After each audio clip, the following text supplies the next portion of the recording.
Sainers, welcome back to Saints TV Weekly. It is June 20th, another week, another Saints TV Weekly. Now, we'll get straight into it. We all know what happened on Friday night against the Bombers. It was Spud's game. It was supposed to be a cakewalk. It was supposed to smash them. 2 wins going into that game for Essendon, 8 for us. They were sitting, I think, in 16th position on the AFL ladder, while we were sitting 6th with a chance to go 4th. We bottled it. We bottled it big time. We played probably our worst performance of the season and went down by 35 points with Peter Wright kicking 4 goals. For us, Gresham was probably best on ground, 28 disposals and 3 goals. But from go to woe, it was start to finish. It was just Bombers playing the better football, taking the game on. Our disposal efficiency was shocking. We had no connection going inside 50, and our mids were absolutely obliterated. And our defence was at sea because Essendon had 61 inside 50s to 46, and they just had too much work to do and therefore just coughed up too much of the ball, and that resulted in a lot of Essendon scores. So that leaves us in quite a precarious position on the AFL ladder, in 8th position, only percentage in the 8, I believe. There are a couple of teams hunting us now, and Collingwood, Bulldogs, even Port Adelaide, their percentage not far off us, and they're 2 games behind us. So with our draw versus their draw, it's going to be a very interesting finish to the season, and it only gets more interesting because we play Sydney on Saturday night at the SCG, and they are 7th on the ladder. So it is 7th versus 8th. The loser of that game will most likely be out of the 8 at round 15.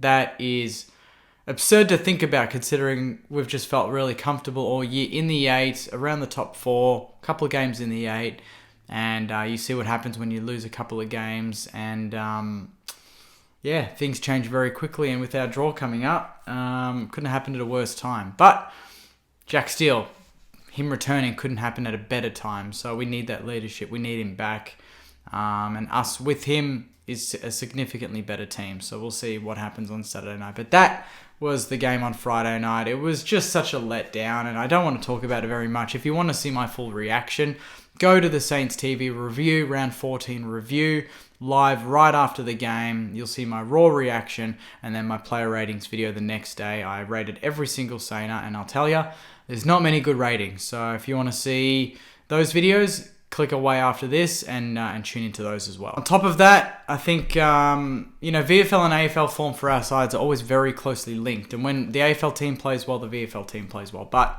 unfortunately, same what happened on Friday night. Bombers were fast. The Bombers VFL team was a bit better on the day against Sandy. They ran out 14-point winners. But the good news is that Winhager bounced back from being dropped, and he had the 31 and 2 goals, which was huge. Sharman kicked 3 goals. Campbell was very good around the ground, as was Dara Joyce, who was huge with 24 disposals. I think then he had 11 rebounds and 10 marks, as well as a goal for himself. So huge performance there. Tom Highmore continues to do what he does every week. Leo Connolly, 23 disposals, one of his better games. Even Tyson Milne, 23 disposals for him. Jack Paris, 1 goal, 10 disposals. And Matty Ellison and Mason Wood, they also bobbed up with a goal each. And Max Heath battled through the ruck all day in pretty tough conditions against a pretty good team. So we didn't get the win there, but we got a lot of good performances individually, and that's what we kind of need at this point of the year, because if players aren't performing at the AFL level like they did on Friday night, there's going to be a lot of good looks into the AFL team for the VFL players, like a Winhager, who I think will definitely get recalled this week, for the expense of maybe a Dan Butler or someone. Who knows? That's all up in the air, but I think we're going to need some serious midfield depth against the Swans, who have a pretty good midfield themselves. That leads me on to some pretty sad news. Josiah Kyle, who's a Category B rookie, has informed the club of his decision to end his time at the Saints effective immediately. He just basically said to the club that football wasn't for him, and Ratton gave a good explanation of that after the Essendon game in his press conference. And I think he's gone to play some local footy.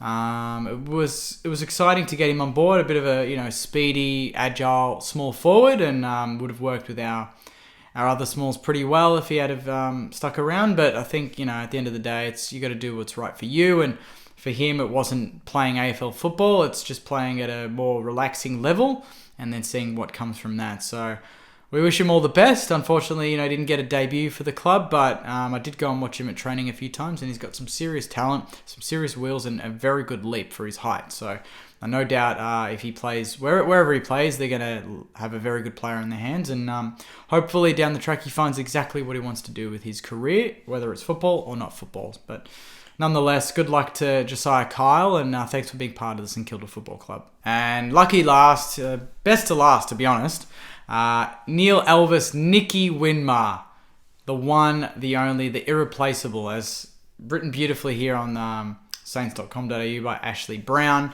was inducted into the Australian Football Hall of Fame. And I loved his speech. He had a great honest speech, but his first words when he got up there onto the podium, he basically just said, "About time." And that was just classic Nicky Winmar. The humour, the honesty, the rawness of him. He's such a great personality. I love having him around the club.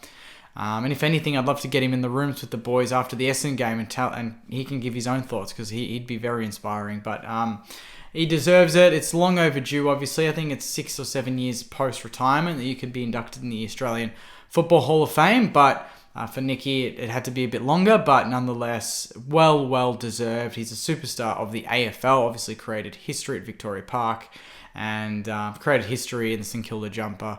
And just watching his highlights when they put it up, when he got the award, it's just takes your breath away at some of the stuff he could do on his right foot and left foot. And geez, could we use a Nicky Winmar right now in our forward line? That would be absolutely amazing. But Nicky Winmar, he's now part of the Australian Football Hall of Fame, part of just an esteemed group of players, and he's one of the best to ever put on the St Kilda Guernseys. So Nicky, congratulations, mate. You absolutely deserve this, and more, to be honest, with what you've done for the club and for the AFL and for Indigenous people in Australia. So congratulations. Now, let's do it. Question time. Obviously, these questions aren't going to be the most positive, but let's see what some saners reckon. This one's from Darcy. Is it time to panic? No, not yet. I know that the panic button's right here. My hand's over it. I want to hit it, but I'm just waiting. I want to see how we go against Sydney. That is the ultimate test. If we back up what we did against Essendon and play shit and get pumped, then it's panic station. Season almost over.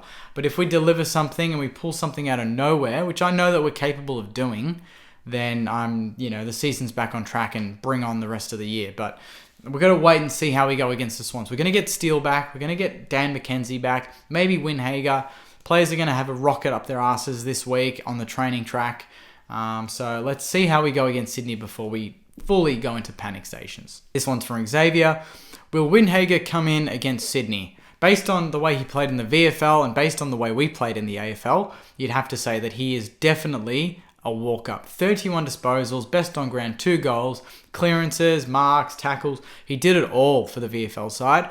And to be honest, he's been pretty good at AFL level anyway. So I think he's definitely going to come in. We need Steele, we need D-Mac, and we need Winhager back in ASAP. I think that gives us, just some power around the ball. And even Mason Wood, you can tell.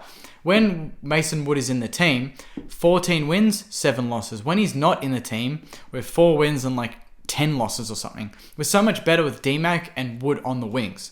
Billings was okay on the weekend, but he didn't provide that pressure that Wood does. And I know Wood had a shocker against Brisbane, but you'd like to think that being dropped, come straight back in. I think he can learn from that. And he just provides an option. He's a big body, but he chases all day. And D-Mac, we know what D-Mac does. He chases up and down the wing. Great ball use, great aerial abilities, and he can kick a goal. So I think we need all of them back, as well as our captain, most importantly, in Jack Steele. So Winhager, I'd say definitely has to come in against Sydney. This one is from BK Chewy, lucky last. Do we treat the make or break month of football as elimination finals? Absolutely, Chewy. This has to be put into the players' heads that you don't win these games, you don't make finals. The year is over. You don't win on Saturday night against Sydney, a bogey team in Sydney. You don't win that, Saners. Season's done. I know that coaches love to say, nah, we don't talk about finals. We don't talk about that stuff. We keep that. It's all external. We don't do that. We just talk about the process. Throw that shit out the window. Honestly, Rats, this week, you need to put it to the boys. They need to know what is at stake here. They need to understand that if they don't perform and they don't win this game, the supporters are going to go nuts, first of all. Their season is on a knife's edge. They'll be out of the 8. And all that they've worked for so far this year has almost been for nothing. So they need to understand that they need to deliver on the weekend. I want them to handle the pressure. Because quite frankly, AFL players are so shielded from pressure. I know that people will disagree and say, no, Jakey, they're full of pressure. They got to go training, publicity, the press, all that shit. I get that. But I want them to put pressure on themselves. I want Jack Steele to come in and go, boys, I'm back this week and I'm expecting nothing less than the 4 points and for us to be on the winners list come Monday and back in the top 6. No excuses. We are almost full strength now. That's the thing. We don't have that many injuries to talk about. This is as good a list now this week with Steele and DMAC coming back. It's almost completely full strength minus Jack Hayes and Nick Caulfield. And then the players that are playing at VFL level that can't get in at the moment. That is the only thing holding us back is ourselves. So I'm expecting a big, big return for Steele. And yes, every week is an elimination final. We win against Sydney, great. But it still doesn't change the fact that the Dogs game on Friday night's an elimination final. Freo Saturday night at Marvel. Carlton Friday night. West Coast away. They're all elimination finals. And I wish we treated even Essendon on Friday night as an elimination final because the circumstances where we win, season's alive, top 4. We lose, we're almost out of the 8, percentage in the 8. They didn't know that. They didn't feel that. They just played and thought it was going to happen. But, yeah, I agree. Elimination finals every week. Every week now is a final in general. I don't care. The boys need to deliver. So fingers crossed they can. I know the pressure's on them, but at some point you're going to have to take the pressure and thrive in it and not hide from it. So let's see what the boys are really made of in the next couple of weeks. There you have it, Sainers. That is a short and sharp Saints TV Weekly, 14 minutes long. Hopefully enjoyed it. I thought I was a bit more lively in this one because I'm just feeling the energy. I'm feeling that negativity from the Sainers. I understand everyone is frustrated. I understand that we all want the best for the club. We all want to smash the Bombers, and it didn't happen. But that doesn't mean the season is done.